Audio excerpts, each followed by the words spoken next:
and then I will start again. Welcome everyone to the live stream. My name is Rakeshwar Singh and I am from a very remote village of India, and I'm doing like continuously by reading books and sometimes this, sometimes that. Uh, Amazing.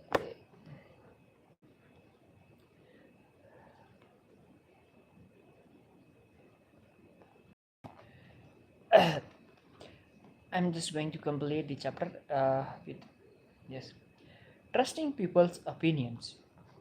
Many females have a problem not only with stereotypes but with other people's opinion of them in general. They trust them too much. One day I went into a drugstore in Hawaii to buy dental floss and deodorant, and after fetching my items I went to wait in line.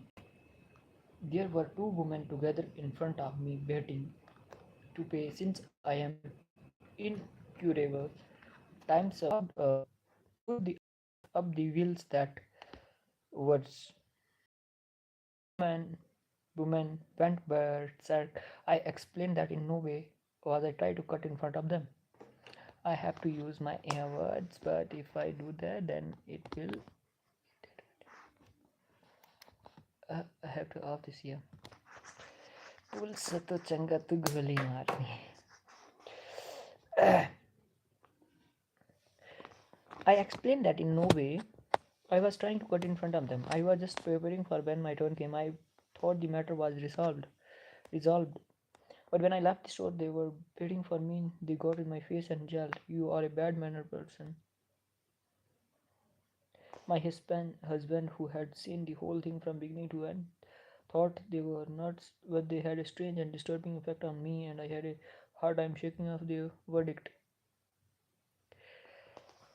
This vulnerability afflicts many of the most able, high achieving females. Why should this be? When they are little, these girls are often so perfect and they delight in everyone's telling them so. They are so well behaved, they are so cute, they are so helpful, and they are so precocious. Girls learn to trust people's estimates of them. Gee, everyone's so nice to me. If they criticize me, it must be true. Even females at the top universities of the country says that other people's opinion are a good way to know their abilities. Boys are constantly boys are constantly being scolded and punished.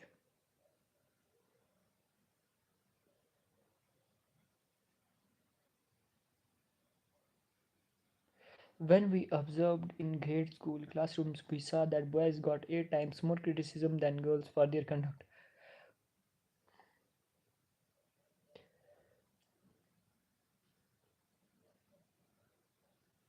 Boys are also constantly calling each other slobs and morons. The evaluation lose a lot of their power.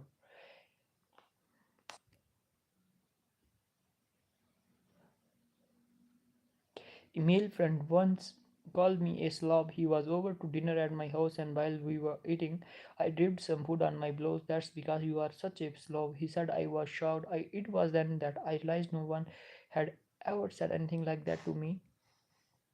Males say to it to each other all the time. It may not be a kind thing to say even in jest, but it certainly makes them to think twice before buying into other people's evaluation.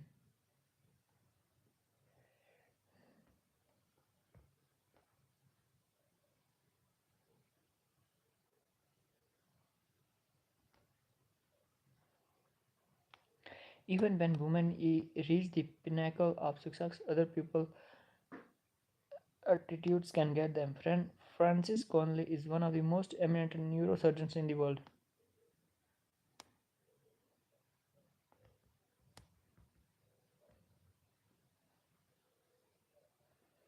In fact, she was the first woman even ever given tenure in neurosurgery at an American medical school.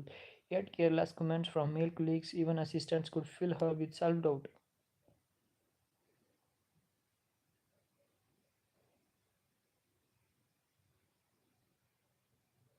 One day during surgery, a man condescendingly called her honey. Instead of returning the compliment, she questioned herself. Is a honey? She wondered.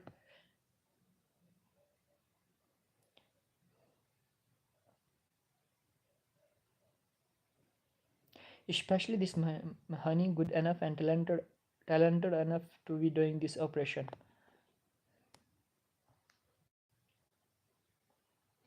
Hello, welcome to the live stream.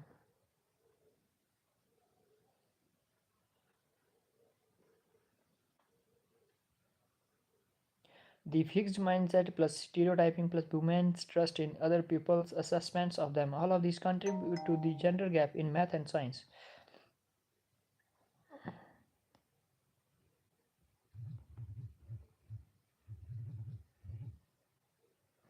That gap is painfully evident in the world of high tech. Julie Lynch, a budding techie, was already writing computer code when she was in junior high school.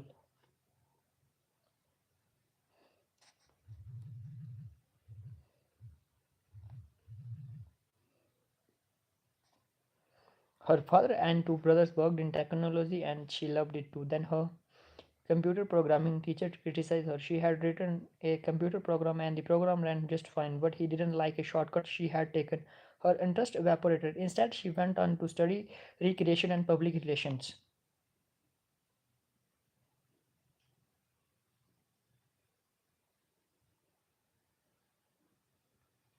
Math and science need to be made more hospitable places for women, and women need all the growth mindset they can get to take their rightful places in these fields.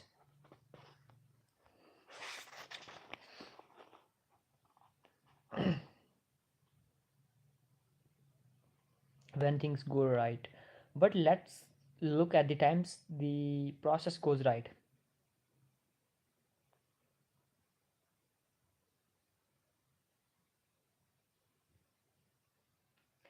Okay, so now the Polgar family has produced three of the most successful female chess players ever. How say says Shushan.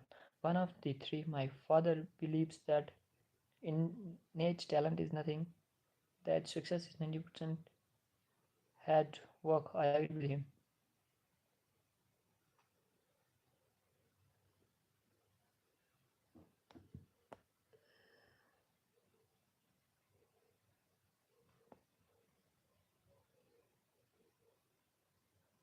The youngest daughter, Judith, is now considered the best woman chess player of all time. She was not the one with the most talent. Shushan report Judith was a slow starter but very hardworking.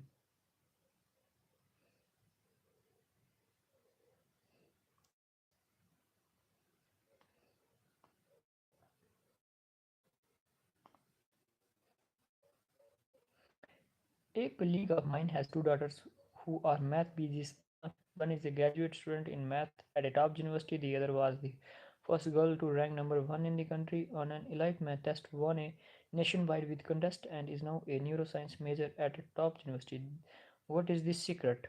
What is their secret? Is it passed down in the genes? I believe it is passed down in the mindset. It is the most growth mindset family I have ever seen. In fact, their father applied the growth mindset to everything. I will never forget a conversation we had some years ago. I was single at the time and he asked me what my plan was for for finding a partner. He was aghast when I said I didn't have a plan. You wouldn't expect your work to get done by itself. He said, why is this any different? It was inconceivable to him that you could have a goal and not take steps to make it happen. In short, the growth mindset lets people, even those who are targets of negative levels, choose and develop their minds fully. Their heads are not filled with limiting thoughts, a fragile sense of belonging, and a belief that other people can define them.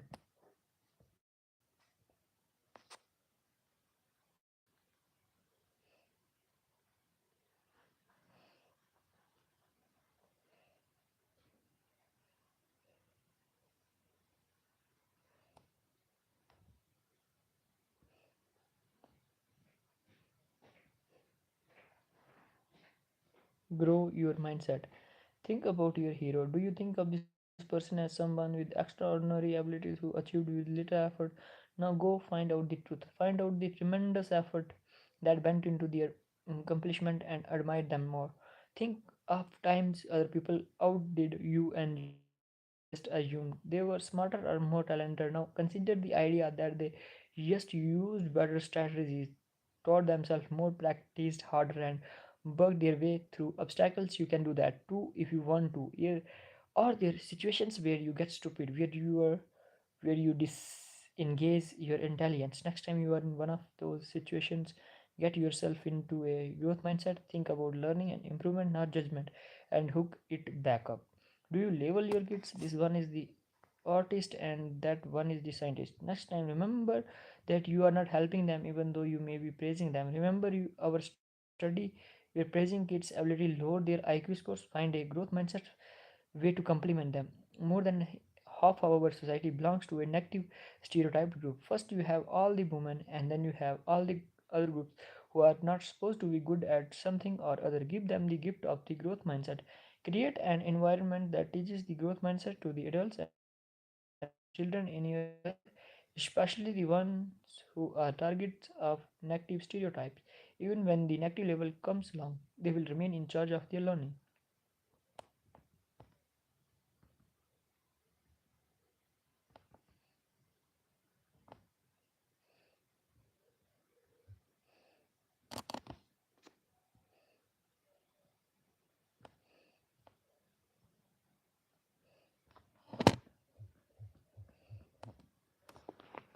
Now I will say how long is the next chapter. Chapter 4, Sports, the mindset of a champion.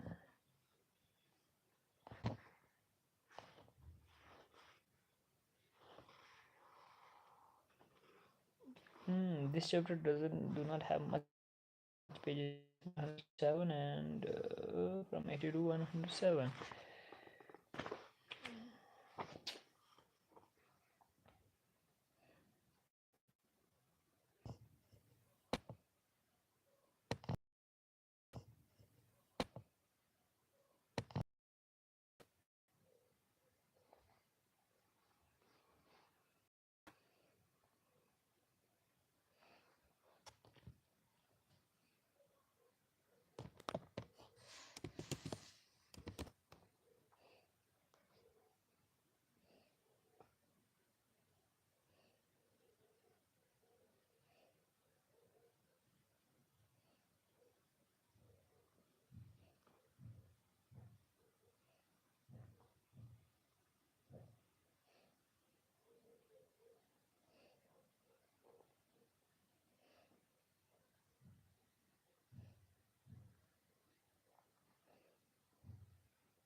Hello, welcome to the live stream.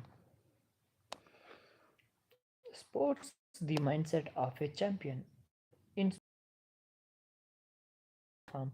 Someone who looks like an athlete, moves like an athlete, and is an athlete, all without trying. So great is the belief in natural talent that many scouts and coaches search only for naturals and team will we with each other to pay exorbitant amounts to recruit them.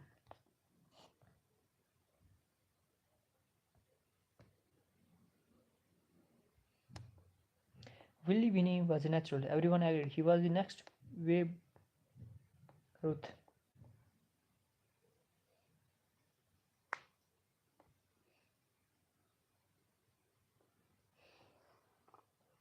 As Michael Lewis tells us, the money was by the time Winnie was a sophomore in high school. He was the highest scorer on the basketball team, the quarterback of the football team, and the best hitter on the baseball team, batting 5-0 in one of the toughest leagues in the country. His talent was real enough. If it went wrong when he searched for something to break, it wasn't merely that he didn't like to fail, it was as if he didn't know how to fail. As he moved up in a baseball from the minor leagues to the major things got worse and worse. Each at bat became a nightmare, another opportunity for humiliation, and with every worst at bat he went to pieces. As one sport said, Billy was one of the never make an out sound familiar.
Hello, strange things with Rian.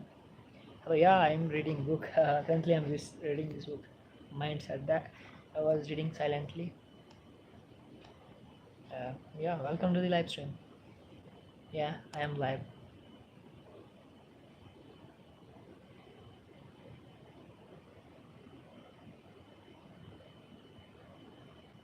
Sorry, what do you mean by that? Generate some response. Response.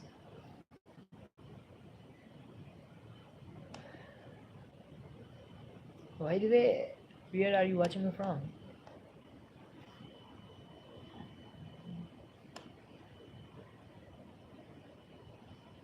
As he was listened and mulled it over, it dawned on Beanie that mindset was more important than talent. And not long after that, as part of a group that pioneered a radically new approach to scoring and managing, he came to believe that scoring runs, the whole point of baseball, was much more about process than about talent. Armed with these insights, Beanie was winning as general manager of the 2002 Oakland Athletics, led his team to a season of 103 victories, winning the division championship and almost breaking the American League record for consecutive wins. The team had the second lowest payroll in baseball. They didn't buy talent; they bought mindset. Where are you from? Guess, guess where I am from. Dear, what that? What does that mean? Where? Dear, dear, from dear. Oh, maybe I'm wrong. Where are you from, dear? Guess. Guess where I'm from.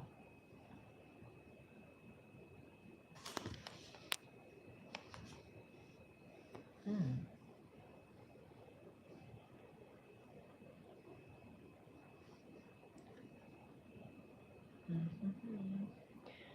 The idea of the natural, no, you see it, no, you don't. I think it's very difficult to guess where I'm from. Why they? How is my beard? No, I am not from Pakistan. Not from Afghanistan. By the way, where are you from? I will tell it. I'm just going to tell you after some time. No, I'm not from Gulf. Maybe I'm from your country. Strange things.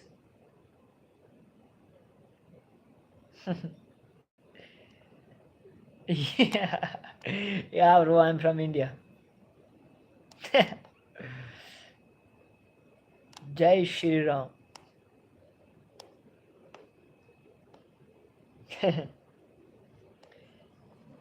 Now you see it. Now you don't. Physical endowment is not like intellectual endowment. It is visual. Size, build, agility are all visual.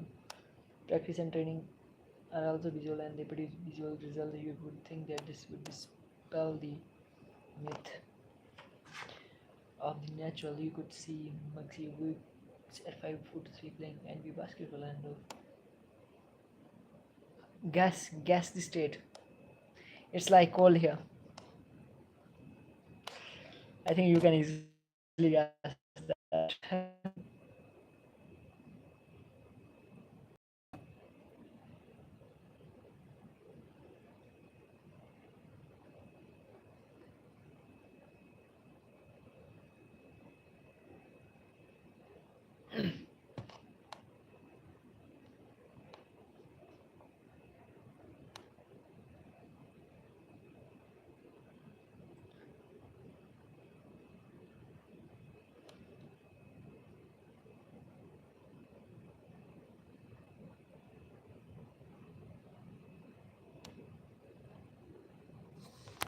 You have to guess where I'm from.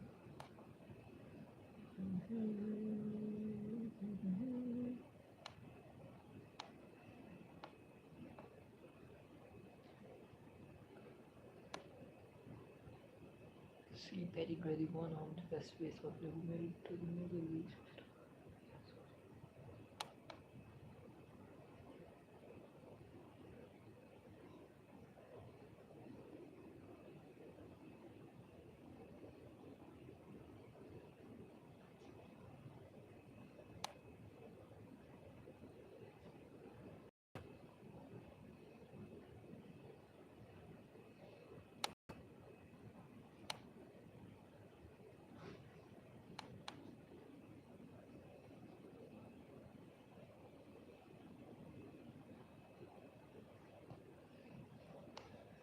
Boxing experts lied and physical measurements called details of the tape to identify natural. They included measurements of the fighters' history, chest expansion, and weight movement of the field.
Float like a butterfly, sting like a bee. Your hands cannot hit, but your eyes cannot see. Ali's victory over Liston is boxing history. A famous boxing reflects on Ali. He was a paradox. Physical performance in the ring were absolutely wrong. Always in perfect working condition, he showed us all. He continued with a broad smile written across his face. That all victories come from here. For her with his index finger, then he raised a pair of fists, saying, "Not from here." This didn't change people's mind about physical endowment. No, we just look back at Ali now, inside, and see the body of a great boxer. It was gravy that his mindset was so sharp and that he made up amazing poems, but we still think his greatness resided in his physique when we don't understand how the experts failed to see that greatness right from the start. Believe it tomorrow. It's completely. And that's it. That's what I said.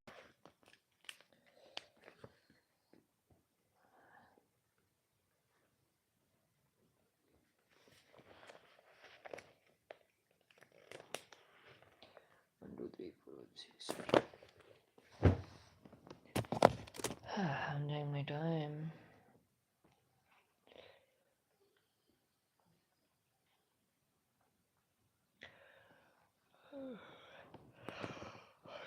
Yes, it's already been 30 minutes. Thank you for staying in the live and